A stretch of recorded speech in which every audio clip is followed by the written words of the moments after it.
Science सलाम अलैकुम। क्या कहना चाहेंगे? मैं पिछली बार भी आपके पास आया था उधर बात करने, तो आपने चलें कहा था कौन आज। से खिताब में आइएगा। अच्छा अच्छा। सॉरी तो सॉरी, चलें आप अच्छे, मैं अभी रैप अप करने ही लगा था, मैं क्या चलें एक ले लूँ, आप बड़ी देर से सर बैठे हुए बड़ी हैं। शुक्रिया आपने लिया। सर आपसे कोई बात नहीं पूछना था सर, कि जल्दी जल्दी। ये इधर मैं यूरोप में देखा है, कुछ लोग कहते हैं कि हमें गोश्त, ये जो जानवरों का गोश्त है, इन्हें हमें जिस तरह भी इलेक्ट्रिक से अब उन्हें इस तरह हमें नहीं मारना चाहिए और हमें गोश्त नहीं खाना चाहिए। तो आप क्या समझते हैं इसके बारे में? इस्लामिक, हाँ देखें, ये बड़ा टची, ये बड़ा क्रूशल पॉइंट है वैसे। मैं इसको सपोर्ट नहीं कर सकता अनफॉर्चुनेटली, अनलेस के हम सारे ही ये एज अ सोसाइटी हम ये डिसाइड कर लें कि हमने एनिमल राइट्स को एक बेंचमार्क बनाना है और हम जानवर नहीं खाएंगे। अभी चूंकि, लेकिन ये इसमें आर्गुमेंट ये आता है कि अगर कोई ये कहेगा, अब फॉर एग्जांपल ये किस कंट्री ने किया, स्वीडन ने किया, किस कंट्री ने किया, ये किसी ने किया, मैंने देखा था कि उन्होंने कहा हमने एनिमल स्लॉटर नहीं करने। अब कौन सा कंट्री था, आप किस मुल्क की बात कर रहे हैं? मैंने पढ़ा था कहीं पे। रमजान, बोलो भाई। अच्छा चलो, वो जोन सा भी मुल्क था। तो उसका आर्गुमेंट ये है कि अब वो कंट्री कहता है हमने डिसाइड कर दिया, हमने एनिमल को स्लॉटर नहीं करना, हमने स्टन करके मारना है, और ये हलाल वगैरह की ऑप्शन उन्होंने ख़त्म कर दी। तो अब वो एक, अब इसमें रिलीजियस जो आपकी है फ्रीडम है वो खतरे में आती है। लेकिन प्रॉब्लम फिर वही आ जाती है कि आपकी रिलीजियस फ्रीडम है एज लॉन्ग एज आप किसी और को हर्ट नहीं करते।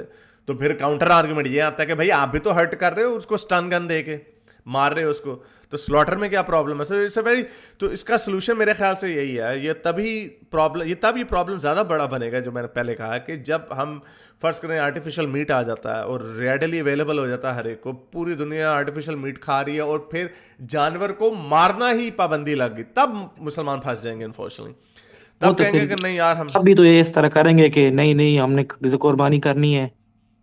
हाँ तब भी ये करेंगे ना, तब तो ये करेंगे ना, लेकिन तब इनका आर्गुमेंट ज्यादा वीक हो जाएगा कि भाई हम आपके रिलीजियस कस्टम की वजह से अब सफरिंग को अलाउ नहीं कर सकते। अभी इनका आर्गुमेंट फिर भी स्ट्रांग है कि सफरिंग तो अभी भी हो रही है, कि आप उसको स्टन कर रहे हो, यस। उसमें वो आर्गुमेंट दे सकते हैं कि नहीं उतनी सफरिंग नहीं हो रही जितनी आप दे रहे हो। अभी तो ये आर्गुमेंट, तो इसलिए अभी मेरा ख्याल से अब ऑब्वियसली अगर मैं गाय होता या बकरा होता तो मैं तो कहता बैन करो भाई इसे। तो ये एक बड़ा अनफॉर्चुनेट किस्म का सिनारियो है। मैं तो इसीलिए कहता हूँ ये सोल्यूशन तभी होगा, इस आर्ग्यूमेंट को मेरा ख्याल तभी सॉल्व किया जा सकता है जब आर्टिफिशियल मीट आएगा। That's my only answer on that. अच्छा, एक और सवाल पूछ सकता हूँ यार? जी जी। ये मैं क्या पूछना चाहता था कि फ्रीडम ऑफ स्पीच किस हद तक होनी चाहिए, मतलब अगर एक वायलेंस बंदा पे है आप। लाइन, हमने जी। वायलेंस पे लाइन रखी हुई है, हमने वायलेंस तशद्दुद के ऊपर लाइन लगाई हुई है। आई थिंक ये एक बड़ी अच्छी सी लाइन है कि तशद्दुद के ऊपर लाइन लगाएं। लोग कहते हैं कि क्यों तशद्दुद पे क्यों लगानी है, यही सब्जेक्टिव, ये रीजनिंग से जो हम इख्तरा निकाल सकते हैं वो ये कि जहाँ पे तशद्दुद की बात आ जाए, चाहे वो इंसाइटमेंट हो या वो प्रमोशन हो, वहाँ पे हमें लाइन लगानी पड़ेगी फ्रीडम ऑफ स्पीच पे। तो बस ये तशद्दुद हमने नहीं करना, बस ये हमें एक बनाना बनाना है अपना। तशद्दुद हमने नहीं करना। तशद्दुद की प्रचार भी नहीं ना करने के, जो मजहब, अगर कोई ये कहे कि भाई जो मजहब मानता है उसको मार दो, यू कांट से दैट। नहीं, तो ये तो हम नहीं कह सकते। लेकिन कुछ हाँ, मजहब वाले होते हैं वो नुकसान देते हैं दूसरे लोगों को, तो वो फिर। मजहब का है ना सर, यही तो मसला मजहब का है ना। ये मजहबों की आइडियोलॉजी बड़ी प्रॉब्लमेटिक है ना, ये मतलब उनकी जिस तरह प्रॉब्लम आपने है। देखा है, अब पता नहीं वो जो पाकिस्तान में लब्बाइक वाले कायदे थे, उनको भी लाहौर में गोलियां मारी हैं। तो वो क्या समझते हैं आप, सही नहीं मारनी चाहिए थी या नहीं मारनी चाहिए थी? देखें, अब गोलियां तो खैर मेरा ख्याल नहीं मारनी चाहिए थी, लेकिन जो छर्रे छुरे मारते हैं वो तो अनफॉर्चुनेटली सबको कंट्रोल करना पड़ता है जब मॉब बिखर जाता है। दो ऑप्शन है ना, या तो आप let the mob run, take it over. और हमने देखा है, हिस्ट्री भरी पड़ी है कि इनकलाब किस तरह आते हैं, ओवरथ्रोज गवर्नमेंट के कैसे होते हैं। रोमानिया का जो डिक्टेटर था चाउचास्की, उसका ओवरथ्रो देखें किस तरह हुआ था। Million people turned up at the presidential palace, और चाउचास्की के साथ फिर क्या हुआ, तो और उसको फिर ढूंढ के मारा उन्होंने।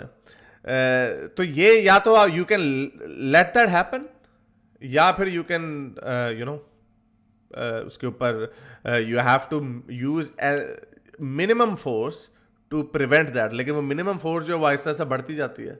अगर वो चार्ज आई जा रहा छर्रे मारोगे आप उसको किस तरह रोकोगे भाई, उससे नहीं उठेंगे, वाटर कैनन मारोगे वगैरह वगैरह। वो फिर तो आपको जाहिर है, अब लीथल गवर्नमेंट के साथ मतलब पुलिस फिर वालों को आपको वो मार लीथल रहे हैं। फोर्स और फिर आपको लीथल फोर्स कहीं ना कहीं यूज करनी पड़ेगी, और लीथल फोर्स गवर्नमेंट खुद भी नहीं करना चाहती इस्तेमाल, बिकॉज लीथल फोर्स के उसके फिर कॉन्सिक्वेंसेज है ना, लाशों के बोझ तो उठाना पड़ता।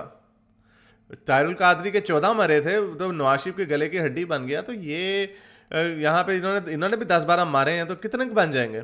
It's very difficult. चलें, चलिए, बड़ा शुक्रिया आपने लिया ओके हमें। सर, बहुत शुक्रिया, और thank you. Science office. Okay. मेरे इस नेक काम को जारी रखने के लिए मुझे पेपैल या पेट्रियन पे जरूर सपोर्ट कीजिए, ताकि मैं अपना पैगाम ज़्यादा से ज़्यादा लोगों तक पहुंचा सकूं।